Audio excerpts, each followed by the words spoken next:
A ver, congresista, un poquito. La reunión del día viernes con Pedro Pablo Kuczynski, con el presidente de la República. Queda claro que usted no se sintió satisfecho con las respuestas que él envió y finalmente el informe de la UIF. Tuvieron ocasión, obviamente, de preguntarle también respecto a ese informe que ya había sido hecho público el día jueves. ¿La palabra correcta es que había sido filtrado el día jueves o que había sido hecho público o hubo las dos cosas? ¿Alguien lo filtró primero y después la Comisión Lavallato decide hacerlo público? ¿Cómo fue esa situación?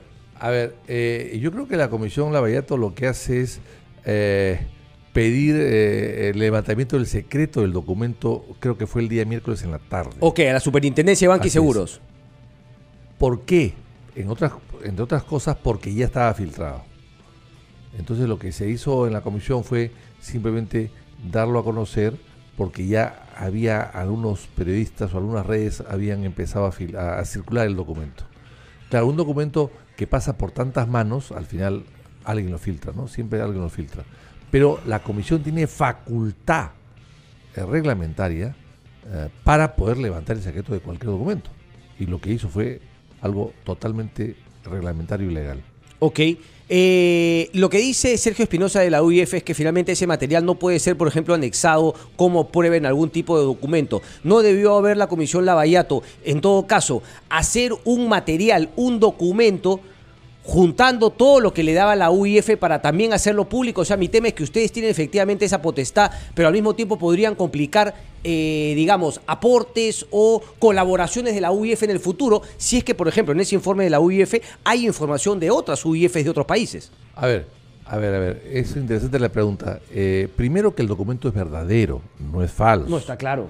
Todo lo que está ahí es exactamente lo que ha pasado y lo que ha sucedido. Lo que pasa que no es un documento que puede ser considerado como una prueba plena en un proceso judicial, porque hay que desarrollar el informe y porque es una nota informativa, no son documentos, no va acompañado de un anexo con documentos originales. Correcto. Es simplemente una nota informativa.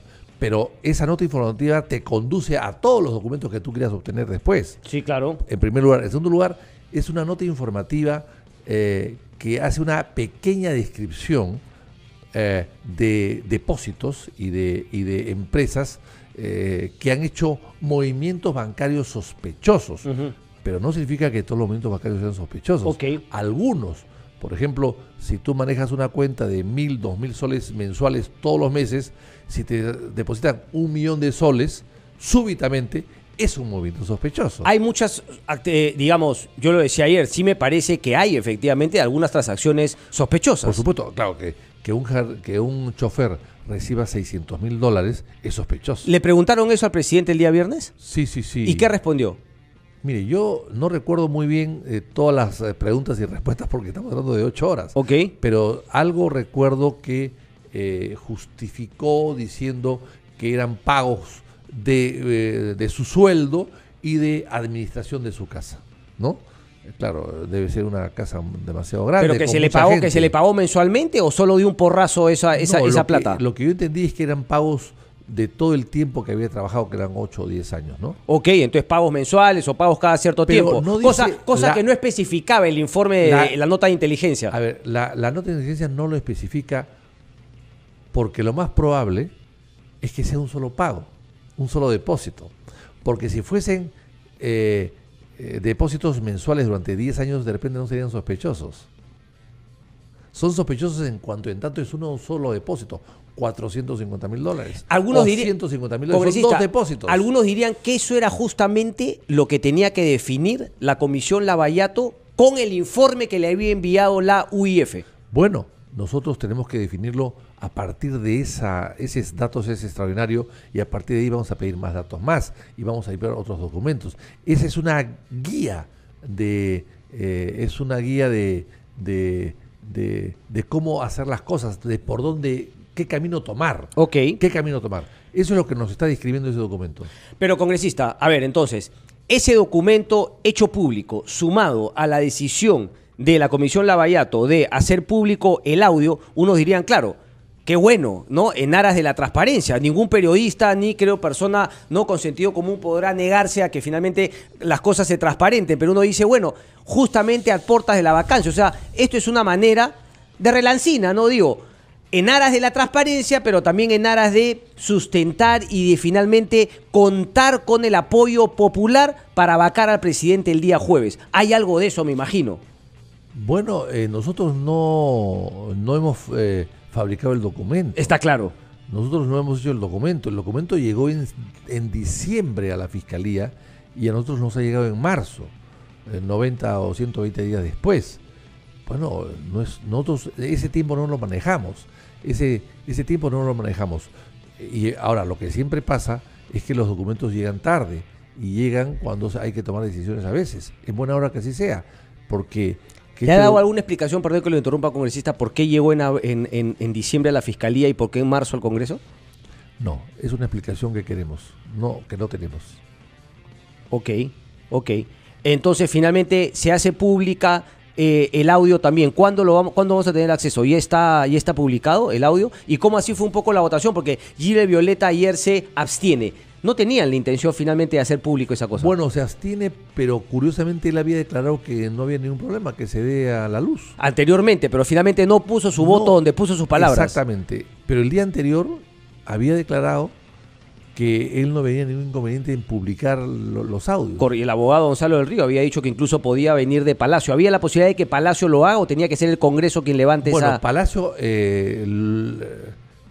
logísticamente sí podía hacerlo, porque ellos han grabado. Nosotros no hemos llevado grabadora. Ellos han grabado y nos han entregado a nosotros el VS, creo que es, ¿no? Ok. La matriz. Ellos nos han entregado eso. O sea, ellos tienen copia también en Palacio de Gobierno. Por supuesto que sí. Ok, o sea, ellos pudieron hacerlo. Pero la tienen. Ok. La tienen, porque ellos han hecho, la logística la han puesto ellos. Y bueno, inclusive no pudimos, estuvieron bloqueados nuestros teléfonos durante 8 horas. Correcto. Yo me sentía que estaba en Piedras Gordas. Correcto. Porque no había cómo comunicarse con el mundo exterior. ¿Qué pasó ahí? Porque también he leído que Jenny Vilcatoma también justamente planteaba ese tema. ¿Les advirtieron? Porque claro, Mercedes Arauz y otros del Ejecutivo han salido a decir que efectivamente...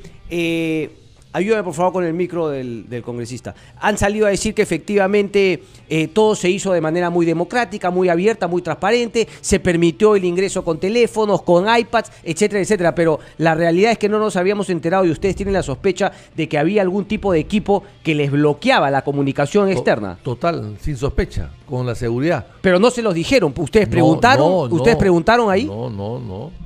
Sí, preguntamos y no hubo respuesta. No hubo respuesta. Claro, o sea, no quisieron confirmar que había un equipo ahí que no permitía la comunicación. 8 horas hemos preguntado. Bueno, a la hora sexta o séptima, digamos, ahí nos dimos cuenta, yo por lo menos me di cuenta recién ahí tardíamente, de que no recibía ningún mensaje, que no entraba en ningún internet, ningún correo, ni una llamada. Después de 7, 8 horas, pues, bueno, me pareció un poco raro, ¿no? Dije yo, nadie me ha llamado, qué raro. Ni siquiera me llaman ya no existe, de mi oficina, de mi casa, mis amigos. Cristian, nadie me llama, dije yo. ¿Entonces qué? Entonces empecé a chequear mi aparato y me di cuenta que estaba sin conexión. No había conexión. Y pregunté a Mulder, nadie tenía conexión. Ok, pero claro. Entonces estaban todos bloqueados. Una falta de respeto en todo caso. O sea, no sé si pueda llegar a más finalmente, pero que no se les haya comunicado de que finalmente en esa sala había. Una falta de respeto y de consideración, efectivamente. A mí no me afecta, pero sí creo que fue digamos, un acto descortés. Ok, la pregunta nuevamente. No sé si están de manera pública esos audios. ¿Cuándo van a estar a disposición? Bueno, esto hay que traducirlo, ¿no? Mejor dicho, hay que vaciarlo. ¿Ha sido en portugués el interrogatorio al presidente Kuczynski? No, ni en portugués, ni en polaco tampoco. Pero en todo caso, lo que se ha hecho hay que vaciarlo, hay que ponerlo en texto. Y 8 horas no se pasan de la noche, no se pasan en minutos en absoluto, ¿no? Correcto. A ver, lo que yo le decía, congresista, yo siempre celebraré que finalmente sea transparente y se haga pública ese tipo de información. Pero la pregunta que también cabe es, nuevamente, los criterios para hacer pública esta transmisión, esta conversación y este documento respecto de PPK, y por qué no informes de la UIF respecto de Alan García Pérez, informes de la UIF respecto de Keiko Fujimori, respecto de otros ministros. En el caso, a ver, interesante la pregunta, en el caso de Alan y de Keiko, las sesiones fueron públicas. Por lo tanto, no hay nada que atrás. Igual se hace. No, pero hablo de documentos de la UIF para cualquier medio de prensa, porque además eso nos permite ir a investigar. Bueno, ustedes tienen también documentos de la UIF de temas sospechosos. ¿Tienen de otros investigados? No creo, ¿ah? No creo. Quizás de uno u otro, quizás, pero no de todos, ¿ah? No es así. ¿Por qué? No lo sé por qué. Es una buena pregunta, no lo sé por qué. Supongo que porque o no se han pedido o no hay nada. O sea, a ver, Perdón, Sergio Espinosa comentó en la entrevista en Cuarto Poder que sí le habían pedido de otras personas y que finalmente él también decía, bueno, el único que se ha hecho público ha sido el del presidente Kuczynski. Bueno, la pregunta sería, ¿por qué no hacer público también las operaciones sospechosas de otros investigados en la comisión? Bueno, se puede hacer pública. Si alguien lo pide, se puede hacer pública perfectamente bien. Parecería que nadie lo ha pedido, si es que existieran los documentos. Pero en todo caso... ¿Quién sabe eso exactamente, congresista? Bueno, Rosa Bartra. Rosa Bartra o la Secretaría Técnica. Hay una Secretaría Técnica en la comisión. Ahora, pueden haber documentos, sí, pero les puedo asegurar que no son tan sustanciosos como este. ¿Eh? No son tan sustanciosos como este. En el caso ha habido... hay que recordar que estos personajes que estamos nosotros investigando o siendo testigos en este proceso...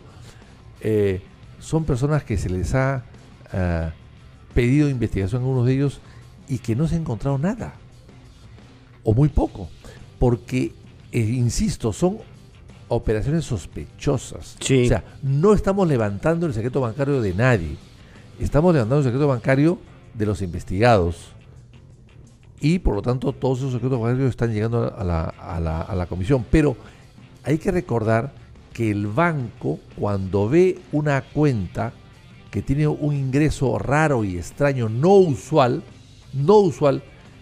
lo reporta, pero el resto nunca lo reporta. Correcto, pero como decía Sergio Espinosa, a pedido uno puede decir, señores, del señor Christian Hudalker, revíseme por favor en los últimos no sé cuántos años operaciones sospechosas. Por eso mi pregunta era si es que la Comisión Lavallato había pedido lo mismo respecto de otros investigados, como puede haber sido el expresidente García Pérez o Yantumala Nadine Heredia. Creo que cuando Yantumala Nadine Heredia hay. O sea que en todo caso se los pediremos a la doctora Rosa, a la señora Rosa Bartra o a la Secretaría. Si alguien pide, hay que acordarlo, levantar el secreto y se puede hacer. Ok, entonces digamos, con esa respuesta me confirma, congresista, que claro, es por la situación del presidente Kuczynski y el pedido de la vacancia que se vuelve más pertinente que en otros investigados poner a disposición del público la información tanto de la UIF como del último interrogatorio. Sí, claro que sí. Ahora hay que recordar que los otros personajes, excepto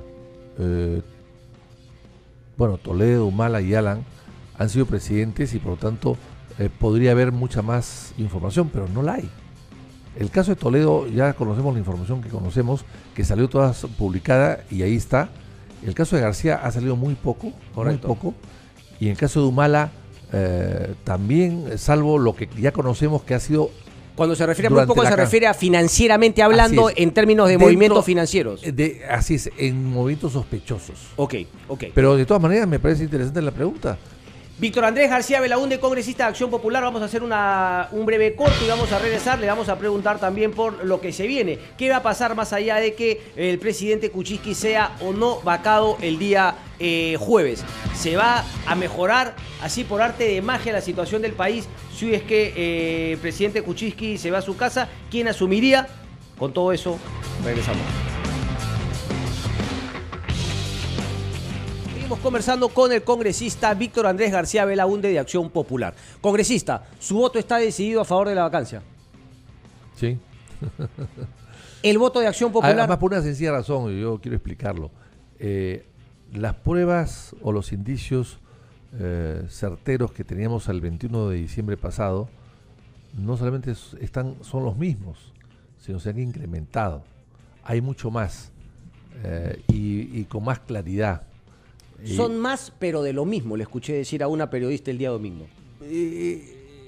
el tema es el mismo, es el lobismo descarnado, ¿no? El tema es el lobismo, y el tema es lo mismo en el sentido de que es eso, es una persona que vende sus influencias al mejor postor, y a postores además que trabajan con el Estado, que buscan prebendas del Estado. O sea, sí, en ese sentido es más de lo mismo, pero son cosas diferentes, son cuentas diferentes, son trabajos diferentes, pero dentro de lo mismo, es cierto, ¿no? Ok, o sea, digamos, O sea, que si yo he votado...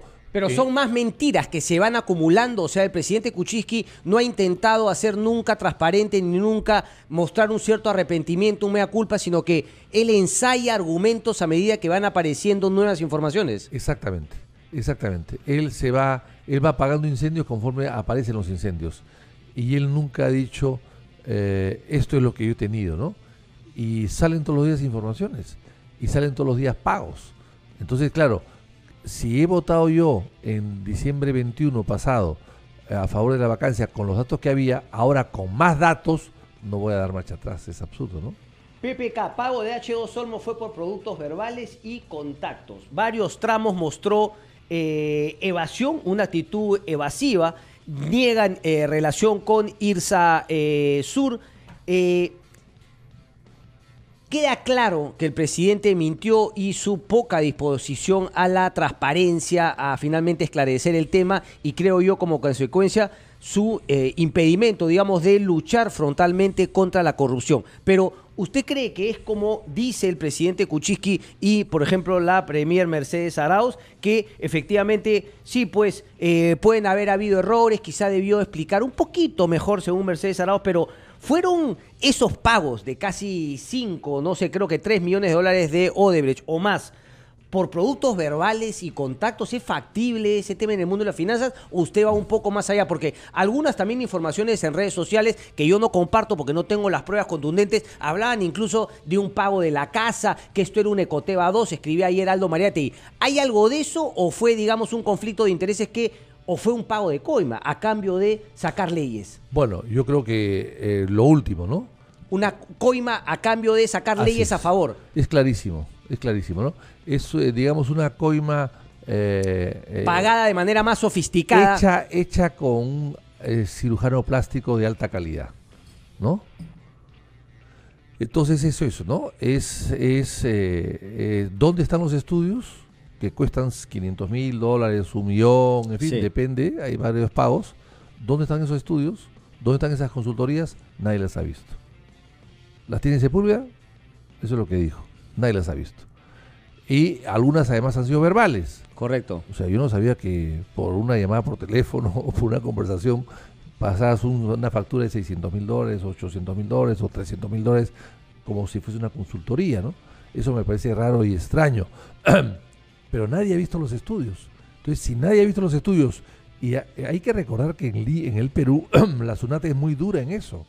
Y yo he conocido a empresarios que han sido multados por la SUNAT o acotados por la SUNAT cuando han cobrado honorarios de empresas que eran honorarios de consultas, pero que eran consultas de 1 o de 2 o de 3 páginas. ¿Y qué responde ante la frase, bueno, si eran coimas, ¿por qué haberlas bancarizado? ¿Por qué haber pasado de manera oficial? Justamente por ese concepto de cirujano. Había que disimularlas. O sea, lo que nunca se quiso decir que eran coimas. O sea, lo que se ha querido hacer es disfrazar una coima de consultoría, que es algo normal. O sea, hay mucha gente se presta a eso. Sí. Empresas, sí, estudios de abogados. Pero ¿por qué no lo hizo, por ejemplo, un Alejandro Toledo, que sí recibió una coima directamente por haberles dado un contrato? No, no las recibió directamente, la recibió Maiman. Correcto, pero también Maiman no es que hizo ninguna asesoría ni nada, o sea, nada parecido a lo que plantea PPK como un argumento. Pero Maiman, porque todo se hizo fuera, y Maiman justificaba todo a través de sus empresas. Ok. Entonces, lo que acá, el tema es que la plata deja huella. El tema es que estos señores Odebrecht son portugueses, son brasileños, pero son antes que todo alemanes. Todo tienen que anotarlo. Llevan contabilidad de todo. Me gusta, de todo alemanes, pastor alemanes. Me acaba de tocar un punto importante, congresista. Entonces, ¿cómo sacas tú $3 millones de una empresa por más grande que sea? ¿Cómo? ¿Cómo sacas tú un sol de una empresa por más grande que sea? tú lo anotas y si puedes, extiendes un recibo. Si estás autorizado, si tienes elementos para hacerlo, emites un recibo. Pero, ¿y qué recibo emites? Consultorías, asesorías. Sí. Porque la asesoría se la lleva el viento. Pero si no es comprar un automóvil. Pero que si está son ahí. coimas, tú las tienes que poner también en tus libros. Entonces, finalmente, Claro. o sea, también finalmente Odebrecht limpiaba a través de sus libros, porque finalmente han sido pagos hechos por la empresa. No ha sido pago de la caja 2 como ha sido el tema de las campañas. Por supuesto, claro, no era necesario la caja 2. ¿Para qué? Si el otro señor te va a firmar un recibo. Ok. Déjame hacerle una No era pregunta. necesario. Correcto. O sea, la caja 2 funciona cuando no puedes dejar huella. Déjeme hacerle una pregunta. Cuando le estás pagando a un candidato una gesta electoral, Ujú. o una campaña presidencial, que el candidato no te va a dar recibo. Pero si el candidato te da recibo, Mejor aún. lo sacas ya no de la caja 2. ¿Para qué la puedes sacar de la 1? Ok, congresista, déjame hacerle una pregunta, porque lo que muestra también la UIF es que Odebrecht no nos ha dicho toda la verdad. Es decir, ustedes tienen información vía la UIF de plata que ha recibido Pedro Pablo Kuczynski de la empresa Odebrecht, pero por otro lado ustedes han recibido también de parte de Odebrecht Perú, la empresa que hoy dirige Mauricio Cruz, una serie de informaciones que no incluía mucha información que sale de la UIF. Pregunta nuevamente, ¿no será que Odebrecht nos sigue tonteando y nos hace bailar a su ritmo? Es decir, cuando les conviene da información, pero cuando le conviene no darla, porque obviamente no quiere que ningún otro proyecto sea vinculado con casos de corrupción y de que tengan que pagar mayor reparación civil. O sea, Odebrecht nos tontea, porque Odebrecht es muy distinto a lo que es Jorge Barata allá. El manejo que tiene Mauricio Cruz aquí en el Perú es distinto del que tiene Jorge Barata allá en Brasil. ¿Cómo entender ese tema y cómo hacerle entender a la fiscalía o a quien sea que obviamente Odebrecht tiene que ser apretada para que no juegue con la información, sino que nos dé todo y nosotros ver qué hacemos con ella? Bueno, yo lo he dicho en varias ocasiones, la única manera de hacerlo es interviniendo la empresa. Para que no nos tonteen, para que no digan información, no oculten información. Entonces ese proyecto de ley que ha presentado el Ejecutivo y que lo ha aprobado el Congreso también, no llega. Yo me opuse él. Además, primero, por un tema lógico. ¿Cómo vamos a dar un proyecto de ley para favorecer la cadena de pagos de empresas corruptas cuyo asesor ha sido el presidente de la República? Sí, pero era consciente que el decreto de urgencia dejaba las cosas aún peor. Algo se tenía que plantear. Sí, pero no como se planteaba ahora. ¿Y por qué era no la gran oportunidad para hacer una reforma total del sistema. ¿Y por qué no lo planteó el Congreso? Bueno, pues porque hay también intereses creados. Que Fuerza Popular con la mayoría no quiere cambiar, no porque parece que todos están concentrados en tumbarse a PPK. ¿Y después qué, congresista? ¿Y después qué? El Perú continúa. El Perú no acaba con PPK. Por supuesto, pero nada cambia trascendentalmente sacando a PPK. Después del diluvio viene la paz y la tranquilidad, el sosiego. No es así.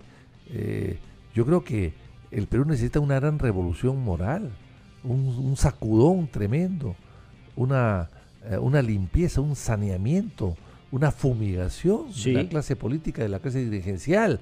Ambas, no una, ambas. Sí. Y fundar nuevamente la República sobre bases éticas. Sí, pero nuevamente la pregunta, ¿qué logramos de todas esas cosas tan, digamos, no? Bueno, sacar a la cabeza. No, bueno, a la cabeza o al brazo podrido del árbol y cortarlo y que vuelva a crecer un brazo sano. Pero ¿no? A ver, el presidente Kuczynski es una ramita dentro de un árbol que está completamente podrido. Bueno, cortando esa ramita, el árbol no se va a sanar. Bueno, pero empecemos por ahí, ¿no? Si no, ¿cómo vamos? ¿Con qué autoridad moral podemos exigirle a un alcalde que no vende influencias, que no haga negociados, que no contrate a coimeros o a consultores? ¿Con qué autoridad podemos pedirle a nuestros hijos, a nuestros parientes, a nuestras autoridades que sean éticamente perfectos, que sean cuidadosos del dinero público, que no roben, que no mienten, que no estafan? Si al presidente le permitimos todo eso, ¿con qué autoridad moral? Correcto. Congresista, con esta termino. El voto de Víctor Andrés García Belaúnde está decidido. ¿Qué hay de Acción Popular como bancada? Vamos a conversar. Tenemos que conversarlo. No hemos llegado a algún acuerdo, no nos hemos sentado a la mesa. ¿Sabe qué otros votos asegurados están por la vacancia? ¿Johnny Lescano quizá? ¿O todavía tampoco lo ha decidido? ¿O solamente el suyo? No, yo respondo por mi voto en hoy. Ok. Y mañana que nos reunamos decidirán. Vamos a decidir. Solamente una pregunta. ¿Víctor Andrés García Belaúnde sacrificaría su voto a conciencia por un voto colegiado de la bancada o eso no está en discusión? Es decir, en todo caso, o todos votan a favor de la vacancia o cada uno vota de manera individual, pero no van a votar en contra de la vacancia de manera colegiada. Víctor Andrés García Belaúnde podría, en aras de la disciplina partidaria, decir, bueno, ok, sí, pues si finalmente la votación interna la pierdo, yo tendré que votar o abstención o en contra de la vacancia. No creo que sea esa posibilidad. No creo que sea. O sea, yo tengo las cosas muy claras, estoy en la comisión además, conozco una serie de datos que no conocen ellos. Okay. Ya voté a favor de la... Entonces, por menos he votado por la vacancia. Correcto. Por más no voy a dejar entonces de va a intentar convencerlos a todos de que voten de esa manera, pero si no, su voto está decidido a favor. Yo les plantearé cuál es mi posición y qué cosa es lo que yo voy a hacer. Si votan igual que yo, en buena hora. Pero si deciden ellos votar diferente, bueno, lo lamentaré mucho, pero no voy a hacer nada contra ellos tampoco, en absoluto. Correcto. Se están hablando, hay rumores de que perdón, ¿qué chino? ¿Alberto o Kenji? Kenji va a jalar, no te entiendo, viejo. Hay rumores de negociaciones para finalmente torcer el voto de algunos. ¿Usted tiene alguna prueba? ¿Se anima a confirmar lo que ha dicho Héctor Becerril o es una sospecha? A mí nadie me ha buscado y me ha ofrecido ni un pasaje ni a Roma ni a...